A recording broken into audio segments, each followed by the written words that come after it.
Hello friends, welcome to online study centre. और आज हम लोग पढ़ेंगे प्रतियोगिता दर्पण हिंदी मासिक पत्रिका। ये करंट अफेयर्स की पत्रिका है और ये वीडियो आपको सितंबर 2022 का संस्करण जो बुक है ये उसका एडिशन है। ठीक है, सितंबर 2022 के एडिशन का। ठीक है, ये इंपॉर्टेंट होगा आने वाले सभी एग्जाम्स के लिए। करंट अफेयर्स की सबसे बेस्ट बुक है। ठीक है, और इसके पीडीएफ के लिंक आपको डिस्क्रिप्शन में दे दिए जाएंगे, आप डाउनलोड कर सकते हैं। चलिए शुरू करते हैं राष्ट्रीय घटनाक्रम से। शुरू करेंगे राष्ट्रीय घटनाक्रम से, जहां पहला टॉपिक है द्रौपदी मुर्मू देश की नई राष्ट्रपति। तो देखिए 18 जुलाई को राष्ट्रपति पद के लिए जो 16वां चुनाव संपन्न हुआ, जिसका मतगणना आपको 21 जुलाई को हुआ था, उसमें राष्ट्रपति चुनी गई हैं द्रौपदी मुर्मू। ठीक है, चुनाव ये 16वां था। ठीक है, और राष्ट्रपति जो चुनी गई हैं ये 15वीं राष्ट्रपति चुनी गई हैं। क्यों? क्योंकि जो डॉक्टर राजेंद्र प्रसाद थे वो लगातार 2 बार इस पद पर निर्वाचित हुए थे। ठीक है, 15वीं राष्ट्रपति है द्रौपदी मुर्मू। देखिए, ये सर्वोच्च संवैधानिक पद पर आसीन होने वाली द्रौपदी मुर्मू जो है वो दूसरी महिला है और पहली बार स्वतंत्र भारत में जन्मी एक महिला ने देश का शीर्ष संवैधानिक पद का बागडोर अपने हाथ में संभाला है। ठीक है, देखिए 25 जुलाई 2022 को श्रीमती द्रौपदी मुर्मू देश की 15वीं राष्ट्रपति के पद के शपथ ग्रहण की।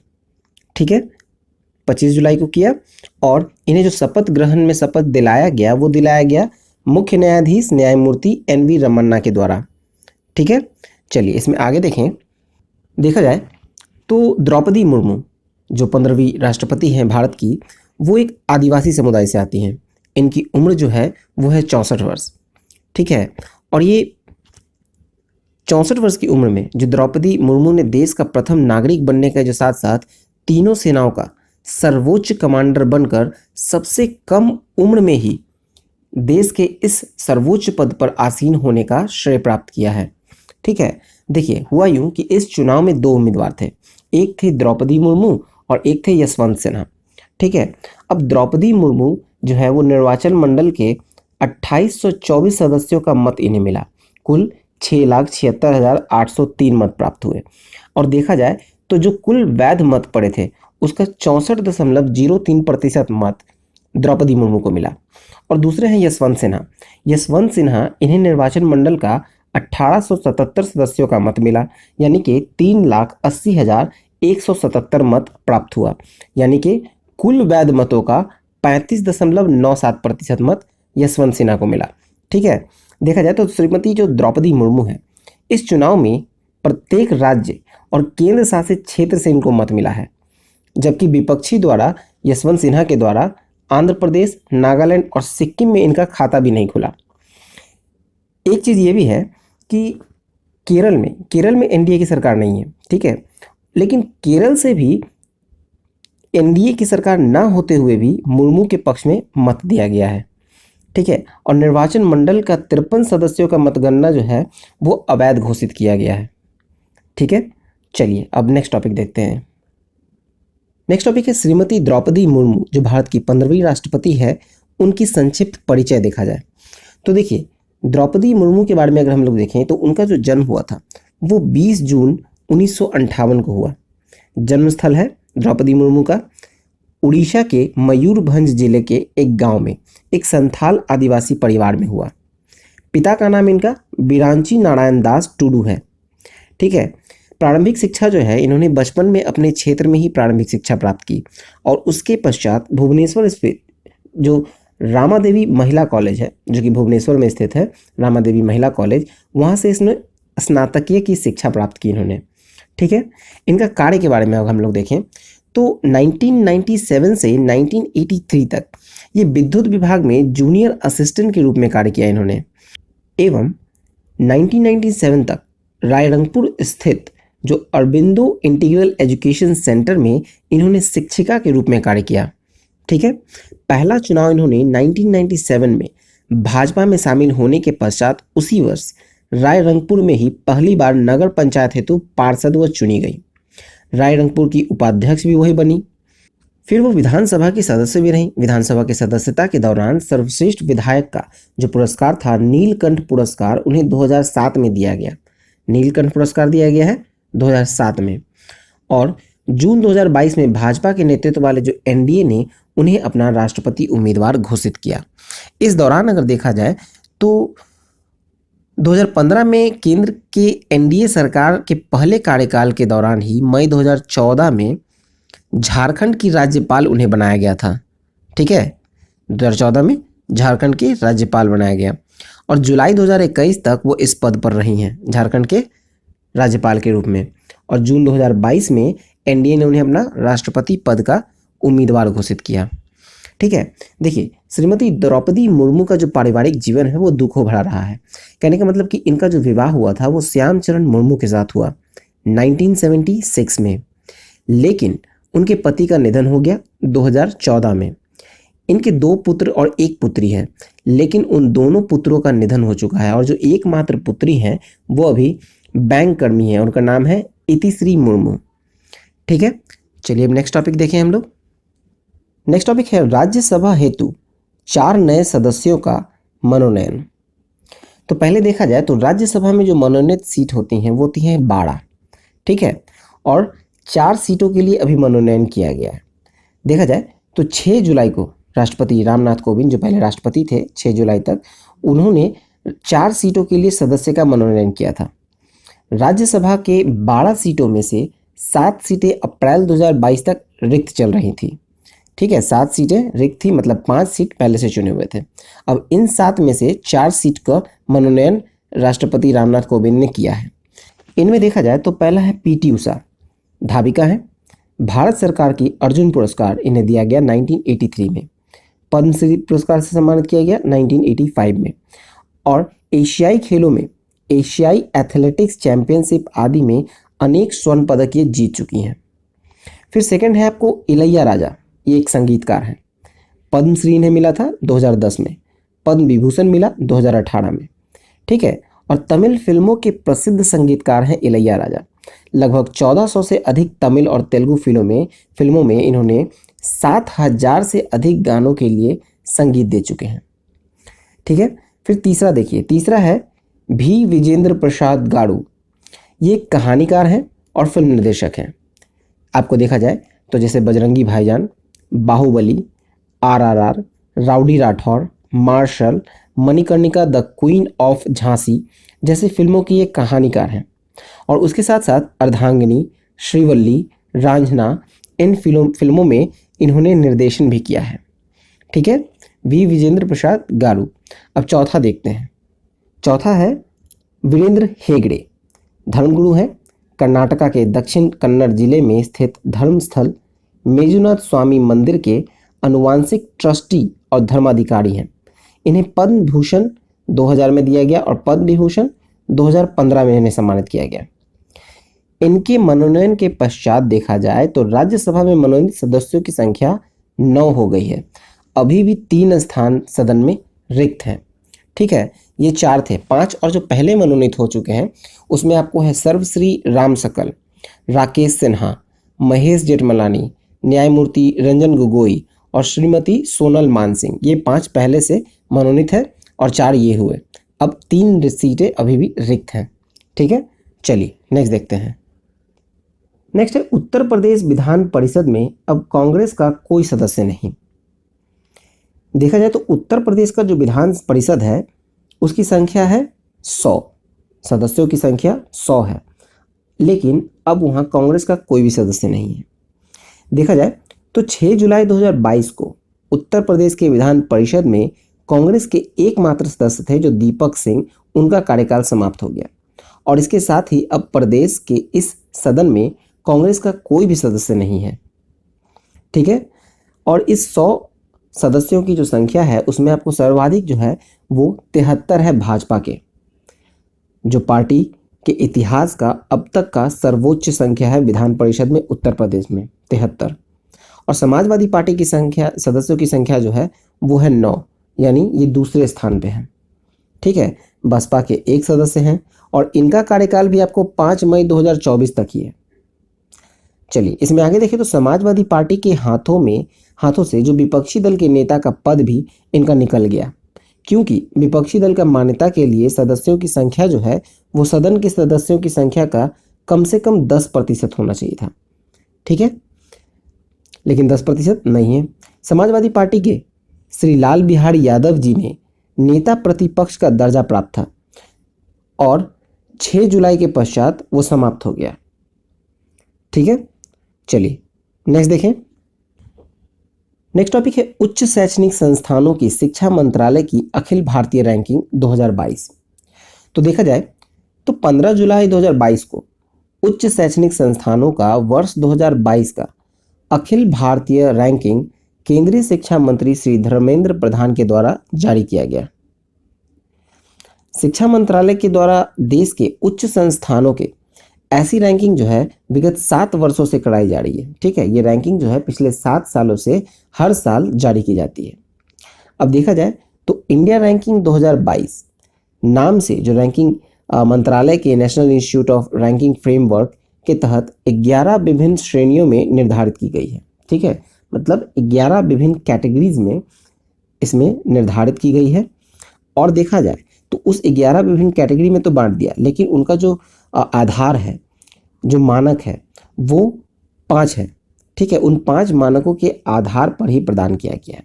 तो पहला है इसमें आपको टीचिंग लर्निंग एंड रिसोर्सेज, इसका 30% हिस्सा है। फिर रिसर्च एंड प्रोफेशनल प्रैक्टिस, इसका भी 30% हिस्सा है। और ग्रेजुएशन आउटकम, इसका 20% हिस्सा है। और आउटरीच एंड इंक्लूसिविटी, इसका 10% हिस्सा है। और परसेप्शन का 10% हिस्सा है। इनके ही आधार पर रैंकिंग जारी की गई है। चलिए अब देखते हैं उन 11 विभिन्न श्रेणियों को। उन 11 विभिन्न श्रेणियों को देखने से पहले देखा जाए तो जो देश का सर्वश्रेष्ठ शैक्षणिक संस्थान जो दिया गया है जो ओवरऑल श्रेणी में, वो है आईआईटी मद्रास। और ये आईआईटी मद्रास लगातार चौथे वर्ष देश का सर्वश्रेष्ठ शैक्षणिक संस्थान बना हुआ है। ठीक है, ओवरऑल रैंकिंग में देखें तो पहला 3 स्थान में आता है आपको आईआईटी मद्रास। फिर Indian institute of science Bengaluru का दूसरे स्थान पे है। और आईआईटी बॉम्बे ये तीसरे स्थान पे है, ये ओवरऑल रैंकिंग में है।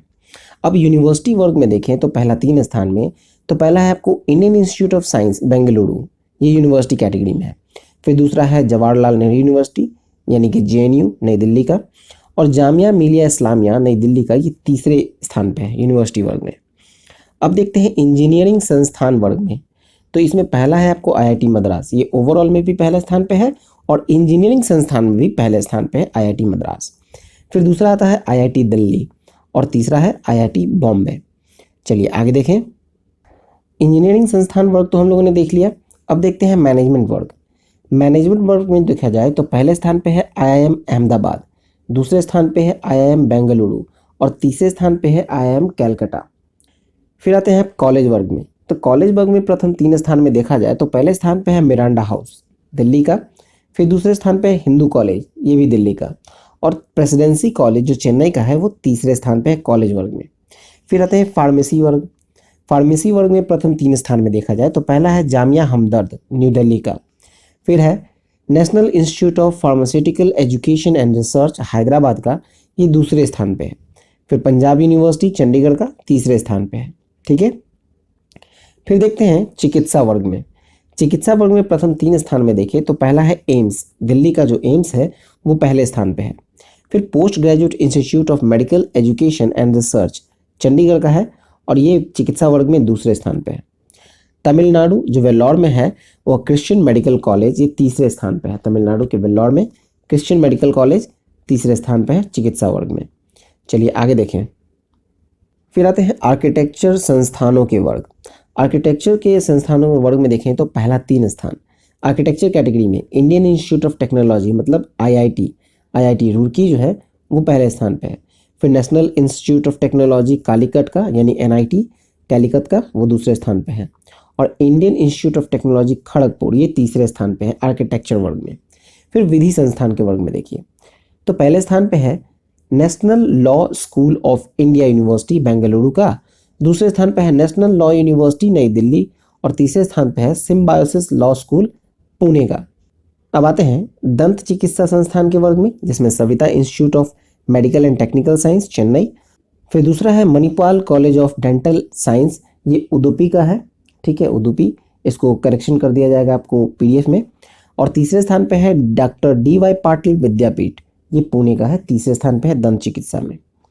फिर शोध संस्थान के वर्ग में देखें तो प्रथम 3 स्थान, मतलब रिसर्च की कैटेगरी में, तो Indian institute of science Bengaluru का प्रथम स्थान पे है, आईआईटी मद्रास दूसरे स्थान पे है और आईआईटी दिल्ली तीसरे स्थान पे है। ठीक है, चलिए अब नेक्स्ट टॉपिक देखते हैं।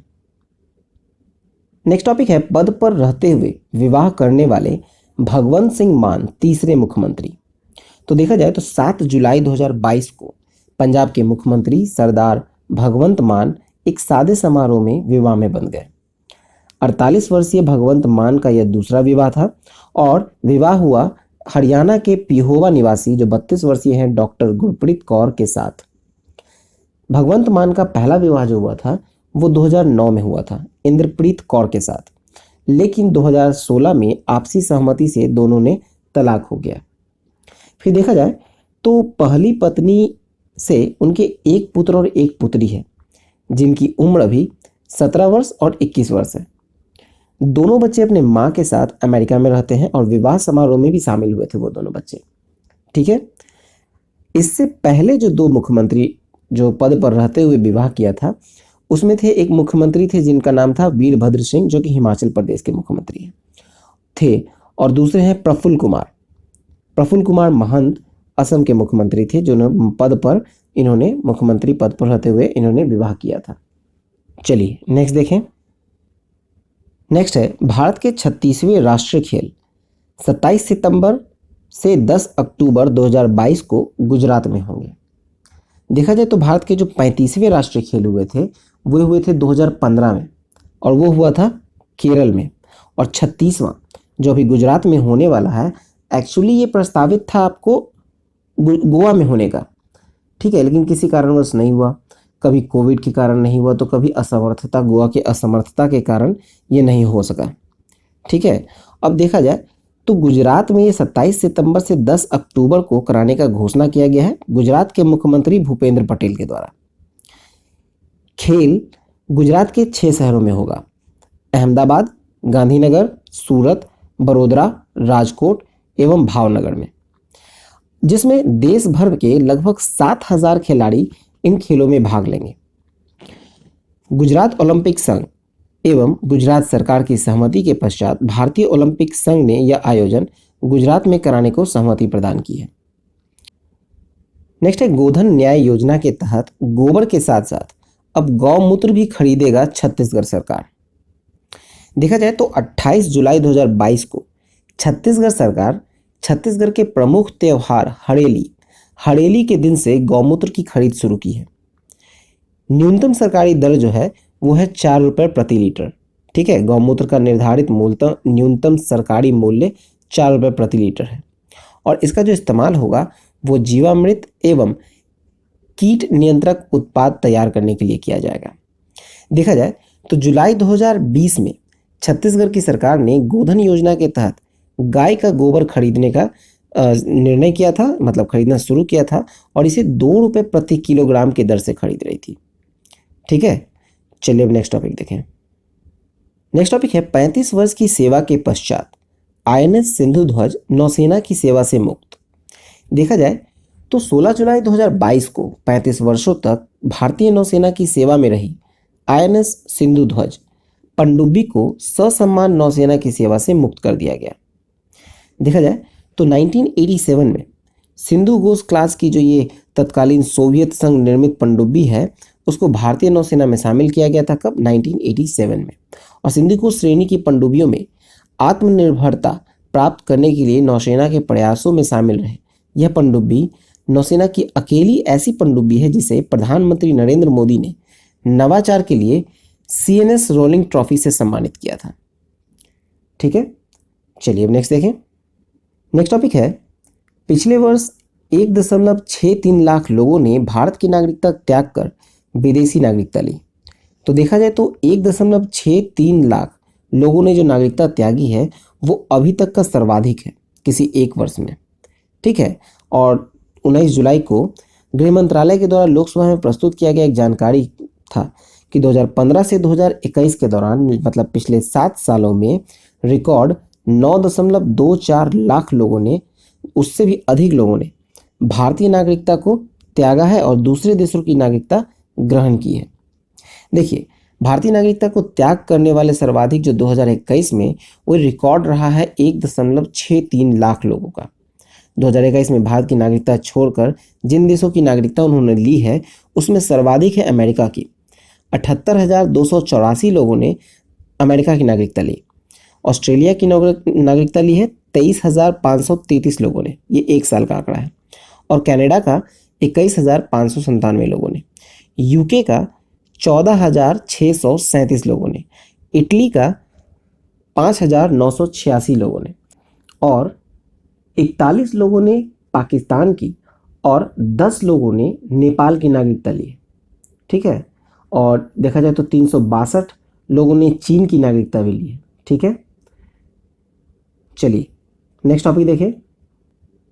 नेक्स्ट टॉपिक है कोविड-19 टीकाकरण के मामले में 200 करोड़ खुराकों का बिंदु भारत ने पार किया।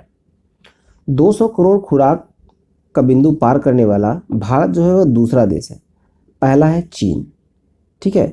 भारत दूसरा देश है जिसने 200 करोड़ खुराक को पार किया है कोविड-19 का। अब देखिए 17 जुलाई को कोविड-19 के विरुद्ध लड़ाई में भारत में टीकाकरण के मामले में 200 करोड़ खुराक का मील का पत्थर जो है वो पार कर लिया। 16 जनवरी 2021 को भारत में कोविड-19 टीकाकरण की शुरुआत हुई थी। 21 अक्टूबर 2021 को भारत ने 100 करोड़ खुराक का लक्ष्य पूरा किया था।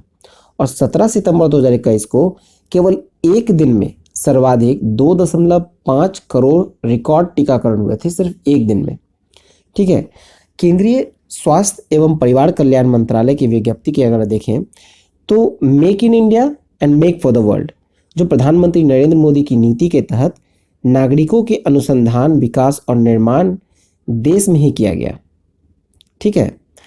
स्वास्थ्य मंत्रालय के आंकड़ों के अनुसार देखें तो 17 जुलाई 2022 तक देश में 98% वयस्क जनसंख्या को टीके कम से कम एक खुराक दिया जा चुका है। 98% लोगों को एक खुराक कम से कम दिया जा चुका है 17 जुलाई 2022 तक।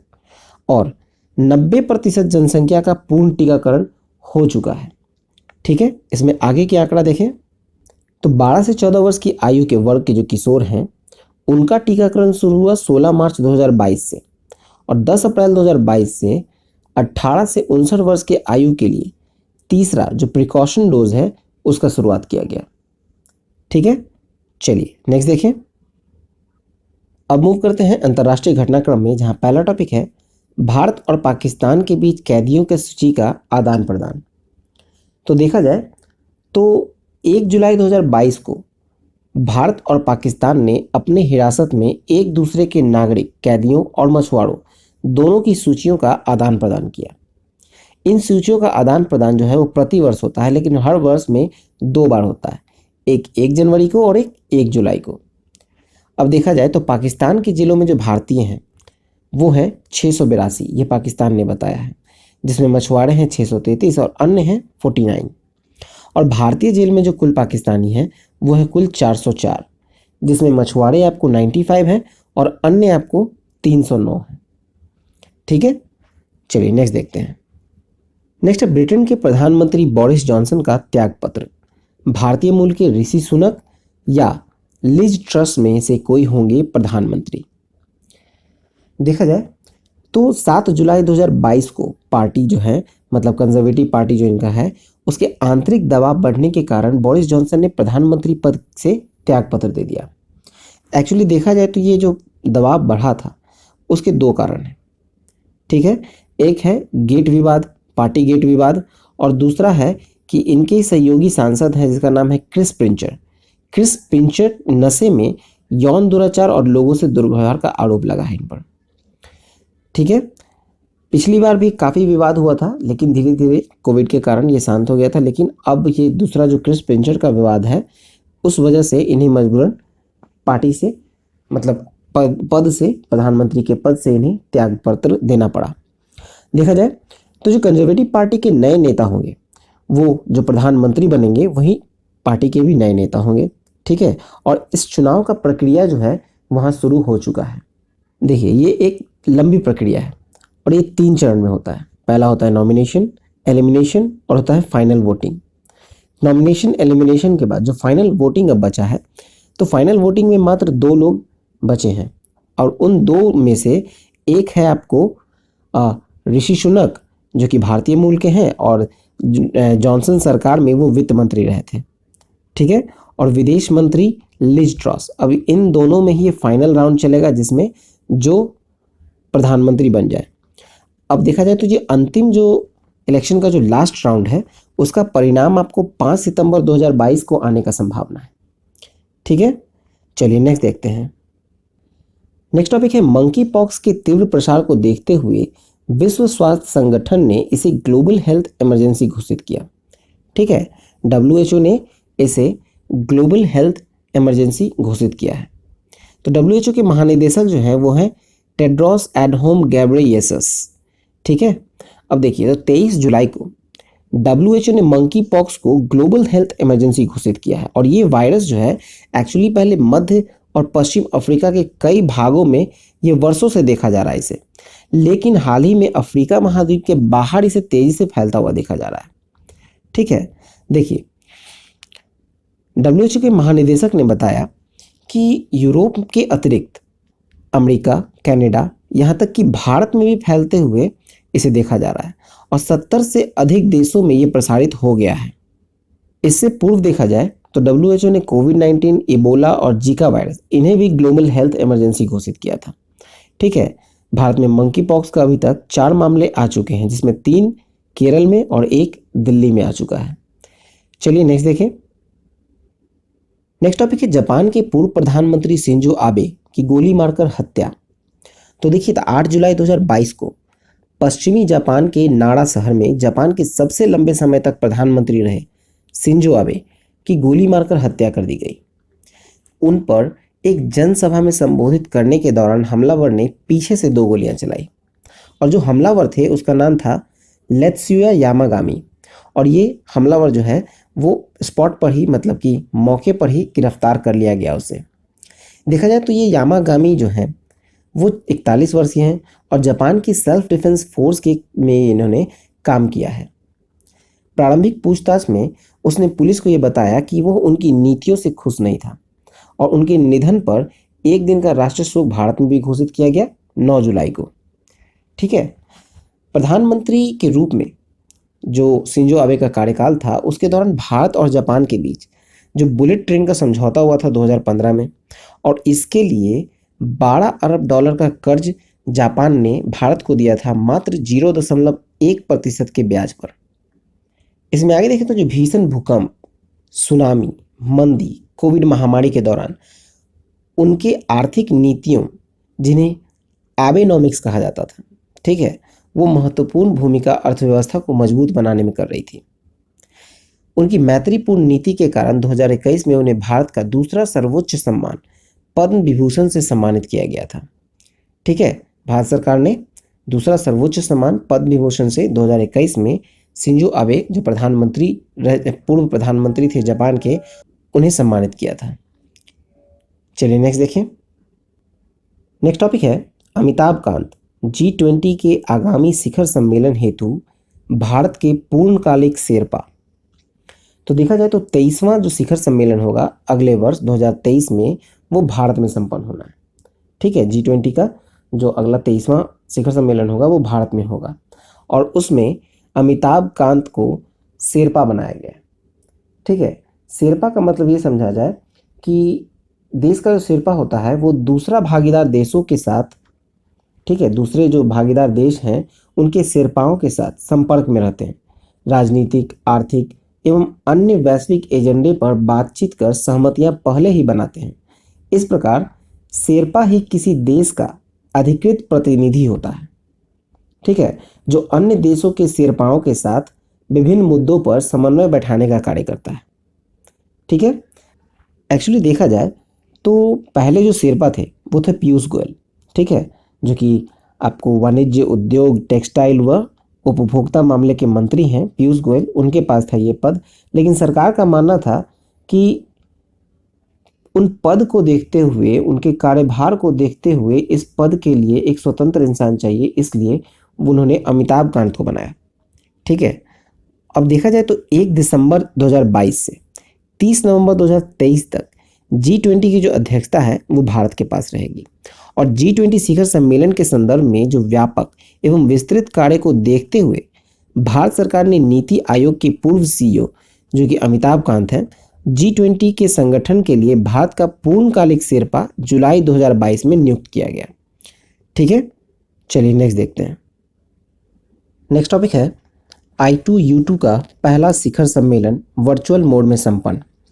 तो देखा जाए तो I2U2 मतलब इंडिया, इजराइल, यूएसए, यूएई, इन 4 देशों का एक नया समूह बना है जिसका नाम दिया गया है I2U2। 14 जुलाई 2022 को पहला शिखर सम्मेलन हुआ और ये वर्चुअल तरीके से संपन्न हुआ। ठीक है, तो देखा जाए तो भारत की ओर से प्रधानमंत्री नरेंद्र मोदी, अमेरिका की ओर से राष्ट्रपति जो बाइडेन, इजराइल की ओर से प्रधानमंत्री यार लापिड और संयुक्त अरब अमीरात मतलब यूएई की ओर से राष्ट्रपति शेख मोहम्मद बिन जायद अल नाहयान शिखर बैठक में उपस्थित थे। I2U2 के तहत 6 क्षेत्र, कहने का मतलब जल, ऊर्जा, परिवहन, अंतरिक्ष, स्वास्थ्य एवं खाद्य सुरक्षा की पहचान पारस्परिक सहयोग एवं निवेश संवर्धन के लिए की गई है। ठीक है, प्रधानमंत्री नरेंद्र मोदी इन 6 क्षेत्रों में संयुक्त निवेश बढ़ाने के लिए सहमत हुए हैं और अमेरिकी राष्ट्रपति जो बाइडेन हैं, उन्होंने कहा कि अगले 3 वर्षों में यह समूह नई बुनियादी ढांचा परियोजनाओं की पहचान करने के लिए काम करने जा रहा है जिसमें हम निवेश कर सकते हैं और एक साथ विकसित कर सकते हैं। अगर हम एक साथ रहें तो बहुत कुछ कर सकते हैं। ठीक है, ये जो बाइडेन ने कहा। इसमें आगे देखें, आगे है कि फूड पार्क का निर्माण, सदस्य देशों के बीच खाद्य कारोबार की रुकावट को दूर करने का निर्णय शिखर बैठक में लिया गया। एक अन्य निर्णय में गुजरात के अक्षय ऊर्जा मतलब सौर और पवन ऊर्जा दोनों से 300 मेगावाट का बैटरी स्टोरेज सिस्टम स्थापित करने के लिए हुआ है। इसकी संभावना के अध्ययन को अमेरिकी ट्रेड व डेवलपमेंट एजेंसी $33 करोड़ लगभग 2645 करोड़ रुपए में उपलब्ध कराएगी। ठीक है, चलिए नेक्स्ट देखते हैं। नेक्स्ट है मानवीय सहायता के तहत अफगानिस्तान को भारत के चिकित्सीय दवाओं की 7वीं खेप की आपूर्ति। ठीक है, दवाइयों की जो 7वीं खेप है उसकी आपूर्ति की गई है भारत की तरफ से मानवीय सहायता के रूप में। तो ये 30 जून 2022 को मानवीय सहायता के तहत चिकित्सकीय सहायता की 7वीं खेप आपूर्ति जो है भारत ने की है और इसमें 6 टन आवश्यक दवाएं शामिल हैं। और देखा जाए तो ये दवाएं जो हैं वहाँ विश्व स्वास्थ्य संगठन और काबुल स्थित जो इंदिरा गांधी अस्पताल है उसको सौंपा गया है। ठीक है, इंदिरा गांधी अस्पताल काबुल में सबसे बड़ा अस्पताल है। अब देखा जाए तो भारत अब तक 7 खेप में 20 टन दवाओं की आपूर्ति कर चुका है जिसमें आपको जीवन रक्षक, टीबी रोधी दवाएं, फिर कोविड-19 का जो है उसके टीके और 5 लाख खुराक दिया गया है कुल कोविड-19 के। ठीक है, और खाद्य सुरक्षा सुनिश्चित करने के लिए भारत 35,000 मीट्रिक टन गेहूं की खाद्य सहायता पहले ही अफगानिस्तान को प्रदान कर चुका है। हाल ही में दुखद भूकंप के समय भारत में 2 राहत उड़ानों में लगभग 28 टन भूकंप राहत सहायता की आपूर्ति की थी। ठीक है, भारत ने कुल 28 टन भूकंप राहत सहायता की आपूर्ति की थी। ठीक है, चलिए नेक्स्ट देखें। नेक्स्ट है अंतर्राष्ट्रीय अंतरिक्ष स्टेशन परियोजना से अलग होने का रूस का इरादा।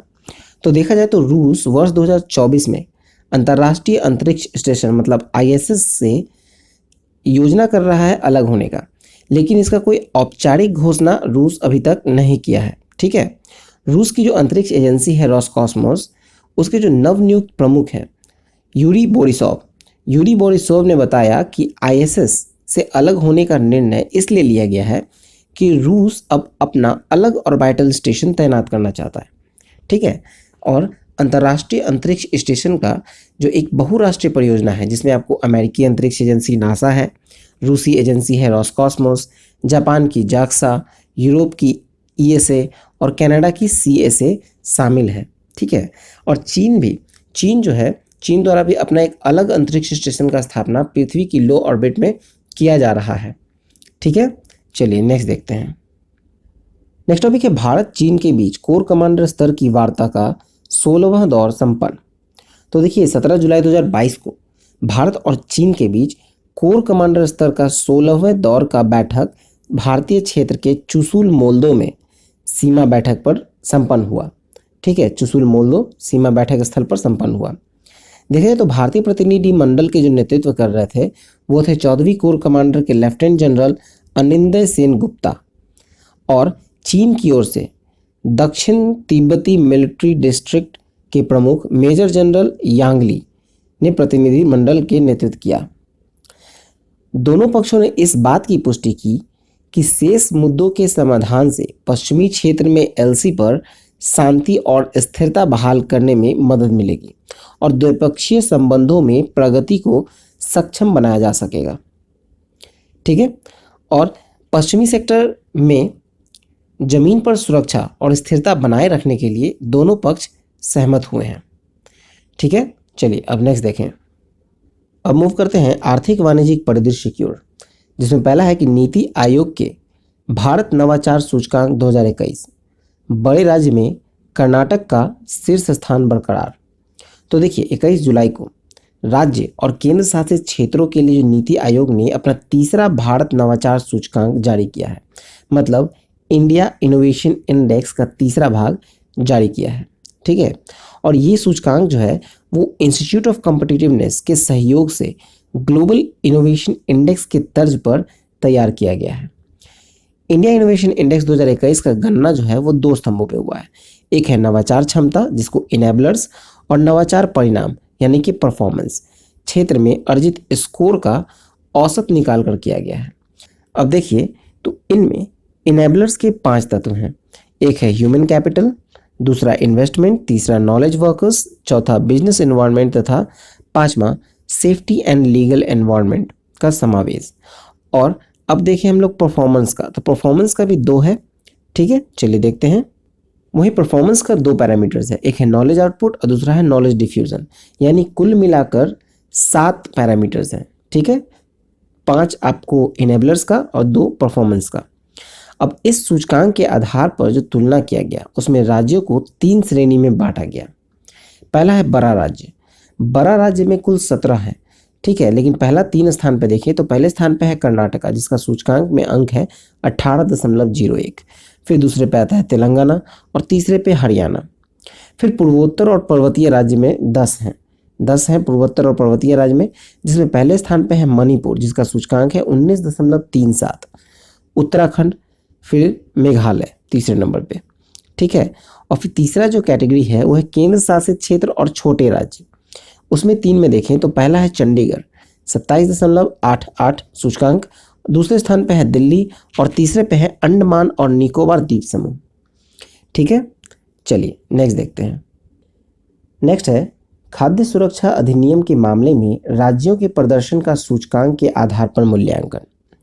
तो देखिए खाद्य सुरक्षा अधिनियम के मामले में राज्यों के प्रदर्शन का सूचकांक है तो 5 जुलाई को केंद्रीय उपभोक्ता कार्य, खाद्य और सार्वजनिक वितरण, वस्त्र और वाणिज्य और उद्योग मंत्री जो हैं पीयूष गोयल, उनके द्वारा एनएफएसए के लिए राज्य रैंकिंग सूचकांक यानी कि state ranking index for NFSA जारी किया गया।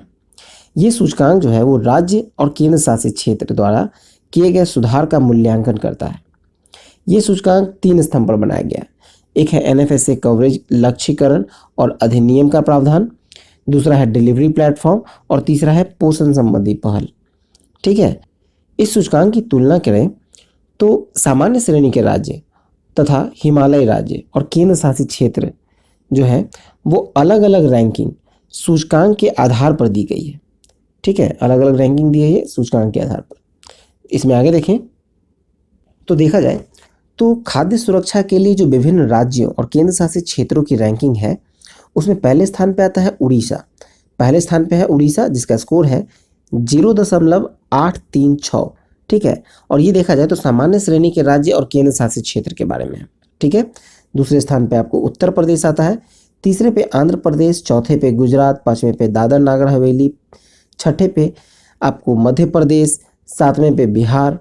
ठीक है, और उसी तरह से देखें तो विशेष श्रेणियों में जो पूर्वोत्तर राज्य, हिमालय राज्य और द्वीप क्षेत्र हैं उससे संबंधित जो राज्य और केंद्र शासित प्रदेशों की रैंकिंग देखें और उसका स्कोर देखें तो त्रिपुरा आपको पहले स्थान पर है। ठीक है, ये किस में आया तो पूर्वोत्तर राज्य, हिमालय राज्य और द्वीपीय क्षेत्र में जो खाद्य सुरक्षा अधिनियम के मामले में जो राज्य का प्रदर्शन सूचकांक है उसमें ये पूर्वोत्तर राज्य में पहले स्थान पे आता है त्रिपुरा, फिर दूसरे पे हिमाचल प्रदेश, तीसरे पे सिक्किम, चौथे पे नागालैंड, पांचवें पे उत्तराखंड।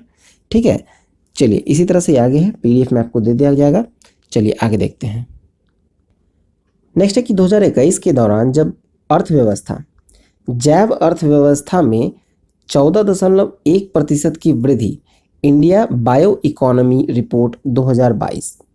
तो देखिए 19 जुलाई को विज्ञान और प्रौद्योगिकी मंत्रालय के biotechnology industry research association council ने वर्ष 2022 का अपना India bio economy research report जारी की है। रिपोर्ट की कुछ प्रमुख बिंदु हैं, कुछ मुख्य बिंदु अगर देखें हम लोग तो देश की जैव अर्थव्यवस्था का आकार बढ़कर 2021 में 80 अरब डॉलर से अधिक हो गया, जो 2020 में 70.2 अरब डॉलर था। ठीक है, यानी कि इसमें 14.1% की वृद्धि आई है। जैव अर्थव्यवस्था का आकार बढ़ा है 21 में।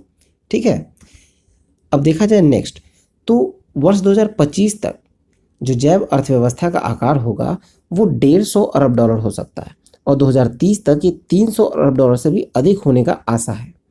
ठीक है, फिर देखा जाए तो वर्ष 2021 के दौरान जो जैव अर्थव्यवस्था का औसत दैनिक उत्पादन होगा 219 मिलियन डॉलर रहा, जिससे वर्ष 2021 के दौरान ये योगदान 80.12 अरब डॉलर रहा। ठीक है, और प्रतिदिन औसतन कम से कम 3 स्टार्टअप की स्थापना हुई है 2021 में, और पूरे वर्ष में ये संख्या 1128 रही, यानी पूरे वर्ष में 2021 के पूरे वर्ष में 1128 स्टार्टअप शुरू हुए हैं। आगे है कि कोविड-19 टीकाकरण में औसतन 40 लाख करोड़ की प्रतिदिन 2021 के दौरान दी गई। ठीक है, और इससे जो है पूर्ण वर्ष 2021 के दौरान 1.45 अरब खुराक कुल मिलाकर दी गई, और 10 वर्षों में देश में बायो इकोनॉमी स्टार्टअप की संख्या लगभग 50 से बढ़कर 5300 से अधिक हो गई है, और वर्ष 2025 तक ये संख्या जो होगा वो 10,000 से अधिक होने की संभावना है। ठीक है, चलिए नेक्स्ट देखते हैं। नेक्स्ट है 2021-22 में देश में रिकॉर्ड बागवानी उत्पादन, कृषि मंत्रालय के दूसरे अग्रिम अनुमान। तो देखा जाए तो 14 जुलाई 2022 को 21-22 में देश में बागवानी उत्पादन के दूसरे अग्रिम अनुमान कृषि एवं किसान कल्याण मंत्रालय के द्वारा जारी किए गए। बागवानी उत्पादों में फलों, सब्जियों, मसालों व फूलों का उत्पादन शामिल किया जाता है। ठीक है, जो बागवानी उत्पादन है इसमें आपको फूलों, फलों, सब्जियों, मसालों इन सब का उत्पादन को बागवानी उत्पाद में शामिल किया जाता है। अब देखते हैं कृषि मंत्रालय की इस आकलन के अनुसार, कहने का मतलब जो 2021-22 में जो फल का उत्पादन में अगर वृद्धि हुआ है और वहीं पे आपको सब्जी, जड़ी बूटी, मसाला और फूल इसका उत्पादन में कटौती हुआ है, मतलब घटा है। ठीक है, फल उत्पादन बढ़ा है लेकिन सब्जी, जड़ी बूटी और मसाला, फूल इनका उत्पादन घटा है 2021-22 में। चलिए दूसरे अग्रिम अनुमान में देखें तो वर्ष 2021-22 के दौरान देश में बागवानी फसलों का कुल उत्पादन 341.63 मिलियन टन। ठीक है, यानी कि अगर 2020-21 से तुलना करें तो 2.10 का वृद्धि हुआ है बागवानी फसलों में। ठीक है, अब देखें तो बागवानी मसालों में देखते हैं, वो तो फसल था कुल फसल, अब हम लोग मसालों में देखें तो ये 27.74 मिलियन हेक्टेयर की ज़मीन पे हुआ, मतलब 0.01% की वृद्धि रही है पिछले बार की तुलना में। और फलों का कुल उत्पादन अनुमानित है 107.10 मिलियन टन। ठीक है, आगे देखें। सब्जियों का उत्पादन लगभग अनुमानित है 204.61 मिलियन टन। प्याज का अनुमानित उत्पादन है 31.70 मिलियन टन, जो कि पिछले वर्ष की तुलना में 16.9% अधिक है। आलू का उत्पादन देखें तो यह है 56.2 मिलियन टन, यानी पिछले वर्ष की तुलना में लगभग 4.7% कम है। आलू का उत्पादन 4.7% कम है अनुमानित। फिर टमाटर का उत्पादन का अनुमान देखें तो यह है 20.34 मिलियन टन, और फूलों का उत्पादन का अनुमान 2.93 मिलियन टन। सुगंधित एवं औषधि जड़ी बूटियों का उत्पादन का अनुमानित है 0.56 मिलियन टन। बागवानी मसालों का उत्पादन लगभग अनुमानित है 15.38 मिलियन टन। और मसालों की जो फसल है, मसालों की फसल, उसका उत्पादन अगर देखें तो यह है 10.91 मिलियन टन। ठीक है, चलिए नेक्स्ट देखें। नेक्स्ट टॉपिक है विभिन्न देशों में एफडीआई के अंतःप्रवाह और बाह्य प्रवाह के संबंध में अंकटाड का विश्व निवेश रिपोर्ट। अंकटाड का फुल फॉर्म देखें तो इसका होता है United nation conference on trade and development. ठीक है, देखिए वर्ष 2021 के दौरान विदेशी प्रत्यक्ष निवेश मतलब जो एफडीआई है, फॉरेन डायरेक्ट इन्वेस्टमेंट, उसके संबंध में अंतःप्रवाह एवं बाह्य प्रवाह द्वारा यह आंकड़ा वर्ष 2022 में अपनी वार्षिक रिपोर्ट में जारी किया गया है। ठीक है, जून 2022 में वर्ल्ड इन्वेस्टमेंट रिपोर्ट 2022 शीर्षक वाला जो ये 32वां सालाना रिपोर्ट है अंकटाड का, ये जारी किया गया है। ठीक है, तो एफडीआई का जो अंतःप्रवाह देखें, मतलब कहने का कि इनफ्लो देखें। ठीक है, अब अंतर्प्रवाह मतलब इनफ्लो, तो इसको अगर हम लोग देखें तो कुल 1583 अरब डॉलर है, योग है कुल। ठीक है, एफडीआई का अंतःप्रवाह, और जिसमें जो विकसित अर्थव्यवस्थाएं हैं तो वो है 746 अरब डॉलर का अंतःप्रवाह होगा विकसित अर्थव्यवस्थाओं का, जो कि पिछले वर्ष 2020 में 319 था। और विकासशील अर्थव्यवस्था का इस बार मतलब 837 अरब डॉलर है, जो कि पिछले बार 644 था। मतलब पिछले बार कुल 963 था और इस बार 1583 अरब डॉलर हो गया है। यह है अंतःप्रवाह। ठीक है, चलिए इसमें आगे देखें। और भारत में 2021 में जो एफडीआई का अंतःप्रवाह था वो था 45 अरब डॉलर का। ठीक है, भारत में एफडीआई का अंतःप्रवाह हुआ 45 अरब डॉलर और 2020 में प्राप्त किए गए थे 64 अरब डॉलर। मतलब इस 2021 में 30% की कमी आई है भारत के एफडीआई के अंतःप्रवाह में। ठीक है, और भारत का स्थान 2021 में 7वां है। अंतःप्रवाह में देखा जाए तो भारत का रैंकिंग जो है वो 7वां है। और देखा जाए, चलिए देखते हैं, तो पहले स्थान पे है आपको अमेरिका। अमेरिका का जो इनफ्लो है मतलब अंतःप्रवाह है वो है 151 था आपको 2020 में, और 2021 में हो गया ये 367 अरब डॉलर। ठीक है, दूसरे स्थान पे चीन है 181 अरब डॉलर का अंतःप्रवाह के साथ, और तीसरे स्थान पर हांगकांग चाइना का, चौथे स्थान पर सिंगापुर, पांचवें स्थान पर आपको कनाडा। ठीक है, और ये पिछले साल कनाडा जो था वो 12वें स्थान पे था, लेकिन इस बार बढ़कर 5वें स्थान पे आ गया। भारत पिछले साल 8वें स्थान पे था और इस बार यानी 2021 में 7वें स्थान पे आ गया। लेकिन अंतःप्रवाह घटा है क्योंकि पिछले बार 64 अरब डॉलर था और इस बार 45 अरब डॉलर है। ठीक है, चलिए अब देखते हैं एफडीआई का बाह्य प्रवाह। बाह्य प्रवाह मतलब कि आउटफ्लो। ठीक है, आउटफ्लो अगर देखें तो अमेरिका पहले स्थान पे है आउटफ्लो में, क्योंकि पिछले बार 2020 में ये 235 अरब डॉलर था, लेकिन इस बार अमेरिका का बढ़कर 403 अरब डॉलर हो गया है आउटफ्लो में। ये 15 राष्ट्र का दिया गया है। फिर आपको दूसरे स्थान पे है जर्मनी। जर्मनी का 152 अरब डॉलर का आउटफ्लो है एफडीआई। ठीक है, तीसरे स्थान पे है जापान, चौथे पे चीन, पांचवें पे यूनाइटेड किंगडम। यूनाइटेड किंगडम का देखिए तो पिछले बार था ये माइनस में 65 अरब डॉलर, जो कि इस बार 108 प्लस में आ गया है, जो 166वें रैंक से 5वें स्थान पे आ गया है। ठीक है, चलिए नेक्स्ट देखते हैं। इसमें आगे देखिए तो अंकटाड सदस्य की जो राष्ट्रों की संख्या है, अंकटाड में सदस्य राष्ट्रों की संख्या वो है 195 राष्ट्रों का सदस्य संख्या है, और जिसका मुख्यालय आपको जेनेवा में है। ठीक है, अब देखिए 2021-22 के दौरान भारत में जो विदेशी प्रत्यक्ष निवेश के संबंध में तथ्य देखा जाए, जिसमें कि वाणिज्य और उद्योग मंत्रालय के द्वारा 28 जुलाई 2022 को विज्ञप्ति के अनुसार हम लोग जारी किया गया है, तो देखते हैं। तो पहले स्थान पे है आपको सिंगापुर। ठीक है, सिंगापुर ये जो भारत का जो एफडीआई है उसमें पहले स्थान पे आता है सिंगापुर। मतलब सबसे अधिक जो एफडीआई आया है वो सिंगापुर से आया है, वो आया है कुल 27.01%। ठीक है, सिंगापुर से। फिर दूसरे स्थान पे अमेरिका है, तीसरे स्थान पे मॉरिशस, चौथे स्थान पे नीदरलैंड और पांचवें स्थान पे स्विट्जरलैंड। ठीक है, याद रखने वाली बात है कि सबसे अधिक जो एफडीआई 2021-22 में आया है वो सिंगापुर से आया है 27.01%। ठीक है, अब देखिए अब एफडीआई आया है तो किस किस सेक्टर में आया है, ठीक है। ये देखा जाए तो 5 प्रमुख क्षेत्र देखें तो सबसे अधिक जो एफडीआई आया है वो है कंप्यूटर सॉफ्टवेयर और हार्डवेयर में, कुल 24.60%। सर्वाधिक एफडीआई 2021-22 में कंप्यूटर सॉफ्टवेयर और हार्डवेयर में आया है 24.60% का। फिर दूसरे स्थान पे है आपको सेवा क्षेत्र, जिसमें आपको वित्तीय, बैंकिंग, बीमा, आउटसोर्सिंग, कुरियर आदि आता है, वहाँ आया है 12.13%। ऑटोमोबाइल उद्योग में 11.89, व्यापार में 7.72, निर्माण में 5.52%। फिर सर्वाधिक एफडीआई प्राप्त करने वाले जो पहले 5 राज्य हैं उसमें आपको पहले स्थान पर आता है कर्नाटका।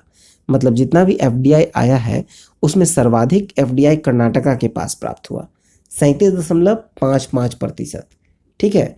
कुल भाग का 37.55% सिर्फ कर्नाटका में। महाराष्ट्र में 26.26%, दिल्ली में 13.93%, ठीक है। चलिए नेक्स्ट देखते हैं। नेक्स्ट है भारत के 5 और आर्द्रभूमि क्षेत्र रामसर स्थलों की सूची में शामिल किए गए। देश भर में रामसर स्थलों की संख्या अब 54 हो गया। देखिए आर्द्रभूमि, आर्द्रभूमि क्या होता है, कहने का मतलब जो नमी या दलदली भूमि हो, ठीक है, जो वर्ष भर आंशिक रूप से या पूर्ण रूप से जल से भरा रहता है उसको आर्द्रभूमि कहते हैं, ठीक है। जुलाई 2022 में भारत की 5 और आर्द्रभूमि को रामसर स्थल के रूप में मान्यता प्राप्त हुई। रामसर संधि क्या हुआ था, तो रामसर संधि देखा जाए तो ये 2 फरवरी 1971 को 1971 को, ठीक है, ईरान के कैस्पियन सागर के तट पर स्थित जो रामसर शहर है वहाँ एक संधि संपन्न हुआ, ठीक है। और 1975 से लागू हुई इस संधि का उद्देश्य था कि पृथ्वी पर जो स्थित आर्द्र भूमियां हैं उसको संरक्षण करना। भारत ने रामसर संधि पर 1 फरवरी 1982 को हस्ताक्षर किया था और उड़ीसा का जो चिल्का झील है वो भारत का पहला रामसर स्थल था, ठीक है। अब इस बार देखें तो 5 को मिला है। अब देखें तो भारत में कुल रामसर स्थल की संख्या अगर देखें तो ये हो गया है अब 54, ठीक है, यहाँ 54 होगा। और इस बार रामसर स्थल के जो शामिल हुए हैं तो 3 गुजरात से हैं, 1 मिजोरम से और 1 मध्य प्रदेश से। गुजरात से है आपको किरीकिली पक्षी अभ्यारण्य, पल्लीकनाई मार्स रिजर्व फॉरेस्ट और पिचवरम मैंग्रोव, ये गुजरात के 3 रामसर स्थल में शामिल हुए। और मिजोरम से एक है पाला आर्द्रभूमि, फिर मध्य प्रदेश से एक है साख्य सागर, ठीक है। और भारत का पहला रामसर स्थल तो हम लोग बता दिया चिल्का झील है। चलिए नेक्स्ट देखें। भारत की 11वीं कृषि संगणना मतलब 11th एग्रीकल्चर सेंसस का शुभारंभ हुआ। देखा जाए तो 28 जुलाई 2022 को भारत की 11वीं कृषि संगणना 2021-22 का शुभारंभ केंद्रीय कृषि एवं किसान कल्याण मंत्री नरेंद्र सिंह तोमर ने किया है। कृषि के लिए इस्तेमाल में हो रही भूमि के साथ साथ विभिन्न प्रकार के कृषि मापदंडों पर सूचना इसके तहत एकत्र की जाएगी। उन सूचनाओं का उपयोग कृषि के और अधिक उन्नयन हेतु की जा सकेगी। पहली बार आंकड़ों का संग्रहण जो है वो स्मार्टफोन और टैबलेट के इस्तेमाल से किया जा रहा है।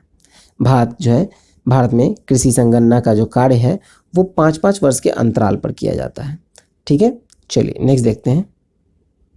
नेक्स्ट है एशियाई विकास बैंक ने भारत में जीडीपी वृद्धि के अपने पहले अनुमान में कटौती की और 2022-23 में वृद्धि 7.2% रहने का ताज़ा पूर्वानुमान है। देखा जाए तो 21 जुलाई को एशियाई विकास बैंक का एशियन डेवलपमेंट आउटलुक अपडेट विश्व भर में जारी किया गया।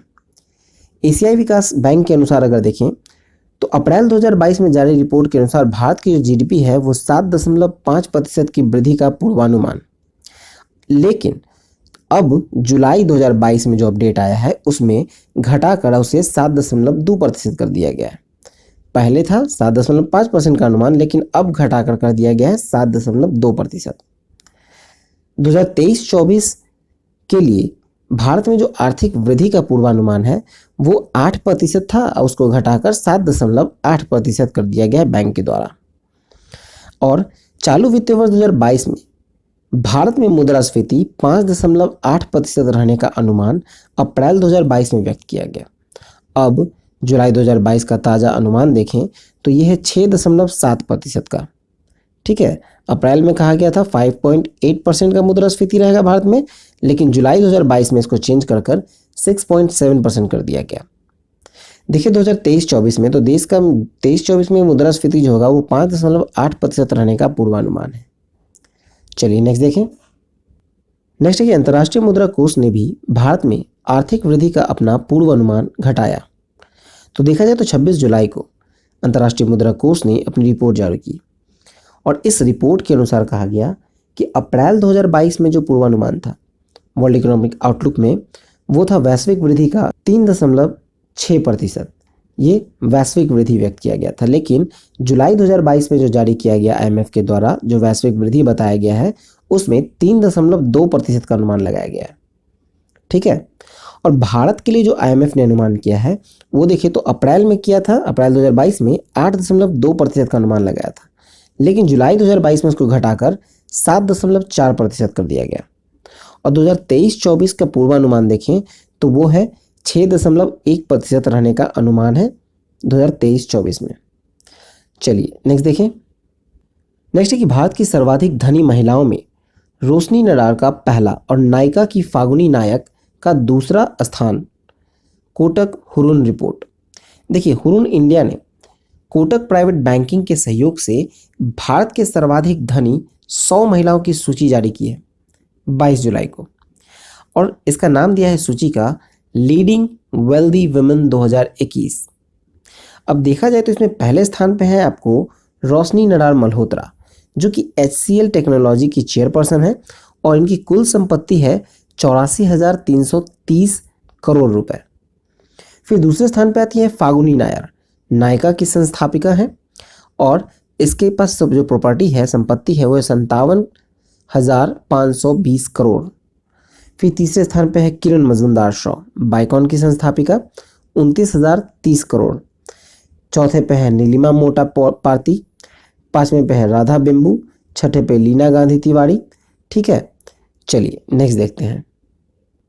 नेक्स्ट है 2022-23 में पहली तिमाही में अप्रैल जून 2022 में भारत के वस्तुगत विदेशी व्यापार का अनंतिम आंकड़े, मतलब 14 जुलाई 2022 को 2022-23 की जो पहली तिमाही का जो अप्रैल जून 2022 के लिए भारत के वस्तुगत विदेशी व्यापार का अनंतिम आंकड़ा जो है वो वाणिज्य मंत्रालय के द्वारा जारी किया गया।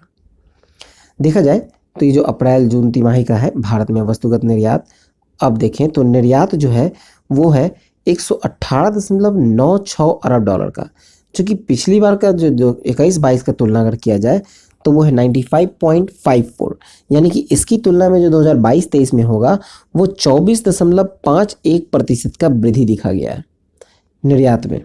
अब आयात में आते हैं तो आयात में भी 49% का वृद्धि है, 49.47% का, यानी कि 189.76 अरब डॉलर रहेगा 22-23 में, और 21-22 का था 126.96 अरब डॉलर। अब व्यापार शेष मतलब बैलेंस ऑफ ट्रेड जो देखते हैं तो उसमें भी 70.80 का कमी रहेगा। चलिए नेक्स्ट देखें। नेक्स्ट है भारत में विद्युत उत्पादन क्षमता अब 403 गीगावाट से अधिक। देखा जाए तो विद्युत उत्पादन के मामले में भारत का अमेरिका और चीन के बाद विश्व में तीसरा स्थान है। ठीक है, पहले स्थान पर अमेरिका, दूसरे पे चीन और तीसरे पे भारत है विद्युत उत्पादन में। जून 2022 के अंत में 4,03,720 मेगावाट मतलब 403.70 गीगावाट विद्युत उत्पादन की कुल क्षमता थी, जिसमें अगर देखें तो ओवरऑल मतलब 100% जो देखा जाए तो ये है 4,03,760। ठीक है, ये है आपको मेगावाट में, गीगावाट में करेंगे तो 403.70 हो जाएगा। ये 30 जून 2022 का स्थिति दिखा रहा है। ठीक है, और इसमें आपको देखा जाए तो जीवाश्म ईंधन यानी फॉसिल फ्यूल से अगर हम लोग देखें तो आपको 58.5% आता है कुल जीवाश्म का ईंधन, जिसमें आपको कोयला, लिग्नाइट, गैस, तेल ये सभी आते हैं कुल जीवाश्म ईंधन में 58.5%। फिर आपको आते हैं अक्षय या नवीकरणीय ऊर्जा का स्रोत मतलब जल विद्युत सहित। ठीक है, तो ये आता है आपको 39.7% का। फिर आते हैं आपको हाइड्रो में, हाइड्रो हो गया आपको 11.6, पवन और सौर ऊर्जा का नवीकरणीय 28.3, इस तरह से है। ठीक है, और कुल स्थापित क्षमता के विभिन्न क्षेत्र में योगदान देखें तो केंद्रीय क्षेत्र में 24.6, राज्य क्षेत्र में 26.0, निजी क्षेत्र में 49.5% है। ठीक है, चलिए नेक्स्ट देखें। अब मूव करते हैं विविध की ओर, जिसमें पहला है सी गार्जियन 2। तो देखा जाए तो 10 से 13 जुलाई 2022 को चीन और पाकिस्तान की सेनाओं के द्वारा संघाई के निकट एक सैन्य बंदरगाह पर, वुसोंग नाम का जो सैन्य बंदरगाह है, वहां पर नौसैनिक युद्धाभ्यास किया गया। ठीक है, फिर नेक्स्ट है अंतर्राष्ट्रीय पुलिस एक्सपो। तो देखा जाए तो 6 से 7 जुलाई 2022 को रक्षा से जुड़े अत्याधुनिक हथियारों की 2 दिवसीय प्रदर्शनी में अंतर्राष्ट्रीय पुलिस एक्सपो का आयोजन किया गया नई दिल्ली के प्रगति मैदान में। इसमें भारत सहित 18 देशों की विश्व स्तरीय कंपनियों ने अपने उत्पादनों का प्रदर्शन किया, और इसमें जो सबसे विशेष आकर्षण का केंद्र रहा वो एंटी ड्रोन चैलेंजर 3 है, गन है। ठीक है, एंटी ड्रोन चैलेंजर गन 3। देखिए, ये उच्च तकनीक युक्त है। इस गन से 2 किलोमीटर की दूरी पर उड़ रहे ड्रोन की पहचान किया जा सकता है और उसे निशाना बनाया जा सकता है। ठीक है, चलिए नेक्स्ट देखते हैं। अब मूव करते हैं नियुक्ति की ओर, मतलब अपॉइंटमेंट की ओर। तो इसमें देखें तो दक्षिण सूडान में संयुक्त राष्ट्र मिशन के प्रमुख नियुक्त हुए हैं लेफ्टिनेंट जनरल मोहन सुब्रमण्यम। फिर नेक्स्ट है युवा जन श्रमिक रायथू कांग्रेस यानी YSRC कांग्रेस का आजीवन अध्यक्ष बनाए गए हैं जगन मोहन रेड्डी, जो कि आंध्र प्रदेश के मुख्यमंत्री हैं। फिर नेक्स्ट कि भारत के अटॉर्नी जनरल के कार्यकाल में 3 माह का पुनर्वृद्धि हुआ, और ये है के वेणुगोपाल। भारत के अटॉर्नी जनरल कौन है? के वेणुगोपाल। फिर नेक्स्ट कि बर्मिंघम में जुलाई अगस्त 2022 में आयोजित राष्ट्रमंडल खेलों में भारतीय दल के प्रमुख यानी चीफ द मिशन कौन बनाए गए थे? तो ये थे श्री राजेश भंडारी, जो कि भारतीय मुक्केबाजी संघ के वरिष्ठ उपाध्यक्ष हैं। नेक्स्ट है कि भूटान में भारत के नए राजदूत नियुक्त हुए सुधाकर दलेला। चलिए नेक्स्ट देखें। आगे है विश्व बैंक के प्रधान अर्थशास्त्री यानी चीफ इकोनॉमिस्ट नियुक्त हुए हैं इंद्रमित गिल। फिर नेक्स्ट है बांग्लादेश में भारत के नए उच्चायुक्त नियुक्त हुए हैं प्रणय कुमार वर्मा। और राष्ट्रीय स्टॉक एक्सचेंज मतलब NSE नेशनल स्टॉक एक्सचेंज में नए प्रबंध निदेशक नियुक्त हुए हैं आशीष कुमार चौहान। चलिए नेक्स्ट देखें। अब आते हैं पुरस्कार सम्मान में। पहला है लोक प्रशासन पुरस्कार। लोक प्रशासन पुरस्कार देखिए तो 5 जुलाई को देश का पहले राष्ट्रपति डॉक्टर राजेंद्र प्रसाद की स्मृति में एक नव वार्षिक पुरस्कार की स्थापना की घोषणा की गई, और इसके विजेता रहे Indian institute of public administration. लोक प्रशासन के क्षेत्र में एकेडमिक उत्कृष्टता के लिए इन्हें दिया गया है Indian institute of public administration को। फिर नेक्स्ट है फेमिना मिस इंडिया 2022। ये 3 जुलाई को मुंबई में संपन्न हुआ। विजेता है सिनी सदानंद शेट्टी, जो कि कर्नाटका की हैं, 21 वर्षीय हैं। फेमिना मिस इंडिया बनी है सिनी सदानंद शेट्टी। अब इस वर्ष मिस वर्ल्ड प्रतियोगिता में भारत की अधिकृत प्रतिभागी होंगी ये। प्रथम उप विजेता है रूबल शेखावत, जो कि राजस्थान की हैं। द्वितीय उप विजेता है सिनाटा चौहान, जो कि उत्तर प्रदेश की हैं। चलिए नेक्स्ट देखें। नेक्स्ट है हिंदी दैनिक अमर उजाला के साहित्य के क्षेत्र में शब्द सम्मान 2022। तो देखा जाए तो 9 जुलाई 2022 को हिंदी के प्रतिष्ठित समाचार पत्र अमर उजाला के साहित्य क्षेत्र के वर्ष 2022 के शब्द सम्मान की घोषणा हुई है। सर्वोच्च सम्मान है आकाशदीप। आकाशदीप 2 लोगों को दिया गया, एक है शेखर जोशी, जो कि हिंदी साहित्यकार हैं, और एक है श्रीमती प्रतिभा राय, जो कि उड़िया साहित्यकार हैं। फिर आता है थाप सम्मान। थाप सम्मान दिया गया है अनुशक्ति सिंह को, जो कि उनकी रचना शर्मिष्ठा के लिए। फिर आता है छाप सम्मान। छाप सम्मान 3 श्रेणी में दिया जाता है, कविता वर्ग, कथा वर्ग और कथेतर वर्ग। कविता वर्ग में दिया गया है पूनम वासन को, जिसकी कविता है मछलियाँ गाएंगी एक दिन पंडुम गीत। और चंदन पांडे कथा वर्ग में जीते हैं, जिनकी कहानी संग्रह है वैधानिक गल्प। फिर सुधीर चंद्र कथेतर वर्ग में है। और भाषा बंधु सम्मान दिया गया है आशुतोष गर्ग को नादिया मुराद की अंग्रेजी भाषा में कृति द लास्ट वर्ल्ड के हिंदी अनुवाद के लिए। भाषा बंधु सम्मान आशुतोष गर्ग को। चलिए नेक्स्ट देखें। नेक्स्ट है 68वां राष्ट्रीय फिल्म पुरस्कार में दक्षिण भारतीय फिल्मों का दबदबा। तो देखा जाए तो 22 जुलाई को वर्ष 2020 में प्रदर्शित फिल्मों के लिए 68वें राष्ट्रीय फिल्म पुरस्कार की घोषणा की गई। सर्वश्रेष्ठ फीचर फिल्म दिया गया सुराराई पोट्रू को, जिसके और सर्वश्रेष्ठ निर्देशक हैं सच्चिदानंद KR फिल्म अयप्पन कोशियम के लिए। सर्वश्रेष्ठ अभिनेता दिया गया है अजय देवगन को film Tanhaji the unsung warrior और सूर्या को फिल्म सुरारी पोट्रू के लिए। ये संयुक्त रूप से दोनों को दिया गया है सर्वश्रेष्ठ अभिनेता का। फिर सर्वश्रेष्ठ अभिनेत्री में देखें तो अपर्णा बालमुरली फिल्म सोरारी पोट्रू के लिए, और सर्वश्रेष्ठ सहायक अभिनेता रहे बीजू मेनन, फिल्म है अयप्पन कोशियुम को। फिर सर्वश्रेष्ठ सहायक अभिनेत्री चुनी गई है लक्ष्मी प्रिया चंद्रमौली फिल्म शिवरंजनियम इनम सिला पेंगुलुम के लिए, और सर्वश्रेष्ठ पटकथा रहे सोरारी पोट्रू शालिनी उषा नायर और सुधा कोंगड़ा को। चलिए आगे देखें। आगे है सर्वश्रेष्ठ पटकथा। संवाद लेखक मैडोना अश्विन और मंडेला को, मैडोना अश्विन को दिया गया है मंडेला के लिए। और सर्वश्रेष्ठ संगीत निर्देशन गीत के लिए दिया गया है अला बैकंठ पुरमलू को थमन सो। और बेस्ट म्यूजिक डायरेक्शन दिया गया है बैकग्राउंड म्यूजिक में सोरारी पोट्रू को GV प्रकाश को। और बेस्ट मेल प्लेबैक सिंगर है राहुल देश पांडे MI वसंत राव के लिए। सर्वश्रेष्ठ महिला पार्श्व गायिका है ननचम्मा फिल्म अयप्पन कोशियाम के लिए। सर्वश्रेष्ठ गीत है साइना मनोज मुंतसी के लिए। फिर है सर्वश्रेष्ठ हिंदी फिल्म में दिया गया है तुलसीदास जूनियर को। सर्वश्रेष्ठ बाल कलाकार दिया गया है तक तक के लिए अनीस मंगेश गोस्वामी को। फिर सर्वश्रेष्ठ निर्देशक जो पहली फिल्म के लिए इंदिरा गांधी पुरस्कार दिया जाता है वो मंडेला को दिया गया है, और सर्वश्रेष्ठ बाल फिल्म दिया गया है सुमी को। चलिए नेक्स्ट देखें।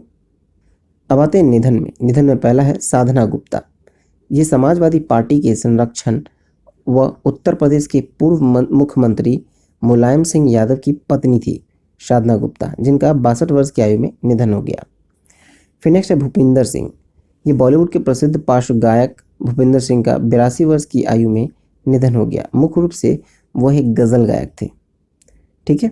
फिर नेक्स्ट है सुशोवन बंदोपाध्याय। ये पद्मश्री से सम्मानित बंगाल के प्रसिद्ध चिकित्सक सुशोवन बंदोपाध्याय का निधन हो गया है। वह बीरभूम जिले में वह इलाज के लिए मरीज से केवल 1 रुपये लेते थे, इसलिए वो 1 रुपये वाले डॉक्टर के नाम से प्रसिद्ध थे।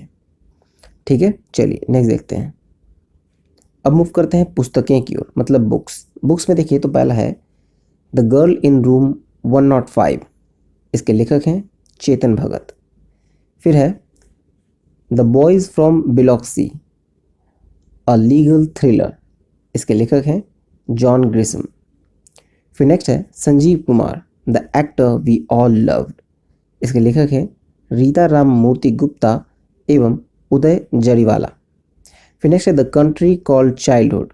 इसके लेखक हैं दीप्ति नवल। फिर नेक्स्ट है leadership 6 studies in world strategy. इसके लेखक हैं हेनरी किसिंगर। चलिए नेक्स्ट देखें। अब मूव करते हैं खेल कूद की ओर।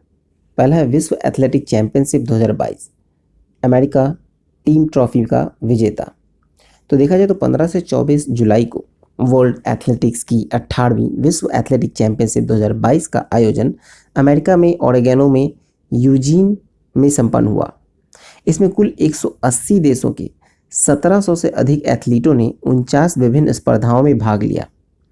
रूस एवं बेलारूस एथलीट पर प्रतिबंध था। पदक तालिका में प्रथम 3 राष्ट्र को देखें तो पहले स्थान पर है अमेरिका, कुल 33 पदक जीते, जिसमें 13 स्वर्ण, रजत 9 और कांस्य 11 हैं। फिर दूसरे स्थान पर आता है इथियोपिया। इथियोपिया के पास 10 पदक थे, 4 स्वर्ण, 4 रजत और 2 कांस्य।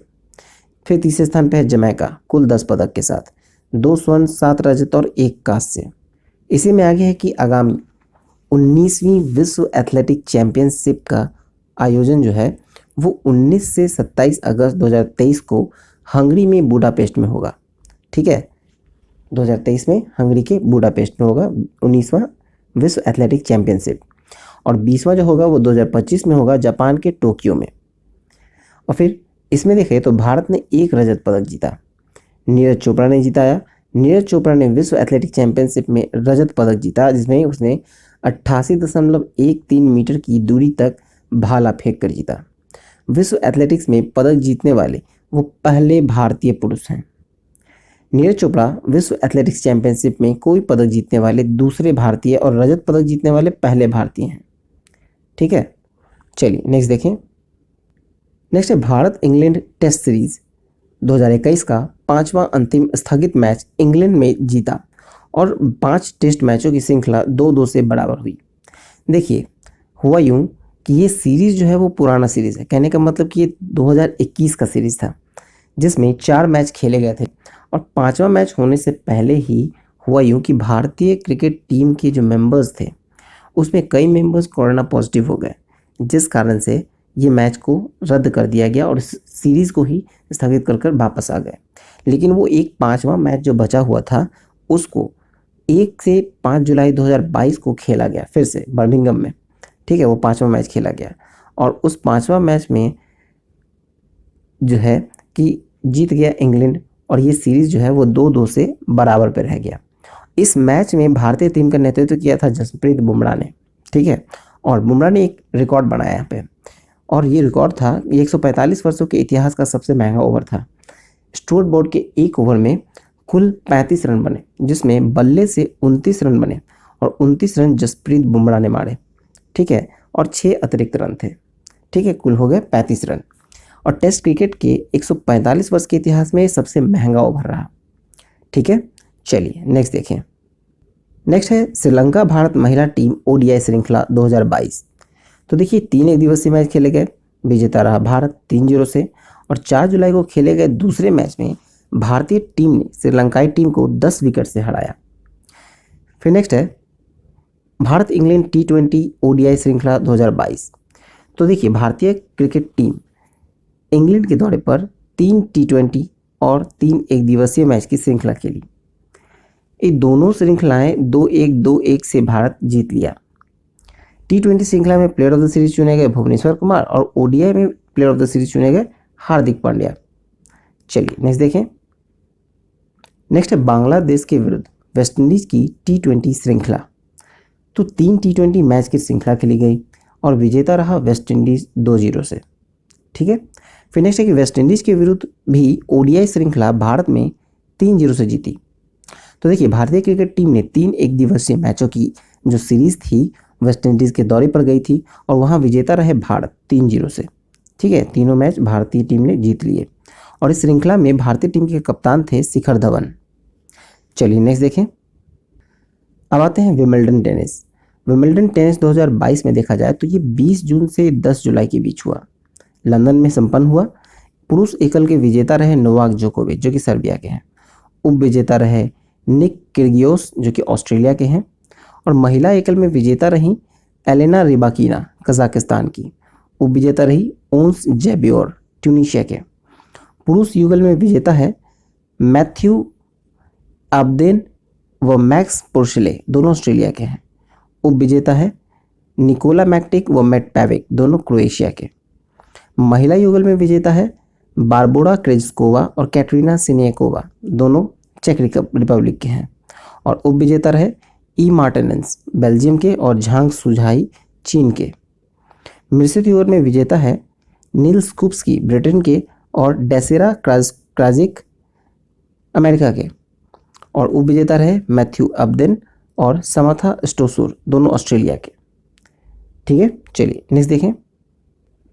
नेक्स्ट है हॉल ऑफ फेम टेनिस 2022। तो देखिए 10 से 17 जुलाई को अमेरिका में रहोडे आइलैंड पर न्यू पोर्ट में पुरुषों के हॉल ऑफ फेम की टेनिस संपन्न हुई। देखा जाए तो विजेता रहे मैक्सिम क्रेसी, अमेरिका के हैं, और उप विजेता रहे अलेक्जेंडर बुबलिक, कजाकिस्तान के हैं।